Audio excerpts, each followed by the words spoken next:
ፍቅረኛህ ሌላ ሰው በህልሟ እያሰበች ካንተ ጋር ብታደር ምን ይሰማሃል? ይሄ ለፈጣሪ መስጠት አይሻልም ታዲያ? እኔ ምንም የምፈጥረው ነገር ይኖራል? ጭራሽ በህልሟ መጣ ማለት እኮ ተጠናውቷታል ማለት ነው። በቃ ትወዷለች ማለት እኮ።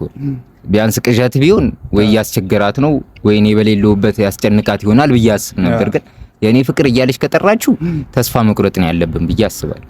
እኔ ቀድሜ እጠፋላታለሁ እንጂ ምንም አይነት እርምጃ ምናምን ነገር አትወስድባትም።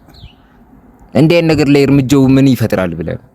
ምንም አይፈጥርም እኮ በቃ ወደዋለች። የኔ ፍቅር ደረጃ ከደረሱ በቃ ተስፋ መቁረጥ ነው ያለብን ባይነኝ ነው። በእርግጥ ያው ስንት ያመቻቻትን ሴት መተው እኮ ቀላል አይደለም። እሱን ነው መደህኔ የባሰ ከመሰቀየቱ አይሻልም? የራስህን ደግሞ መፈለግ ነው። ምን በዛም ሙድ አስገድዳትን ብትቀጥል ብዙ አትሄዱም ነው ከዚህ ሴት ጋር። አሁን በድብቅ እንደው ፈጣሪ ያጋለጠልህ በህልም አወራች እንጂ እኮ የኔ ስንት ጉዳይ ይኖር ይሆናል እኮ ስንት ነገር ይኖር ነበር ማለት ነው። ከዛ አንፃር እተዋትና ይመችሽ እላታል እኮ። አትሆነኝም ነበር እኔ ባይጋለጥ ኖሮ ስንት አመት እኔ እያፈቀርኳት እሷ ልትጮትብኝ ነበር ማለት እኮ ነው።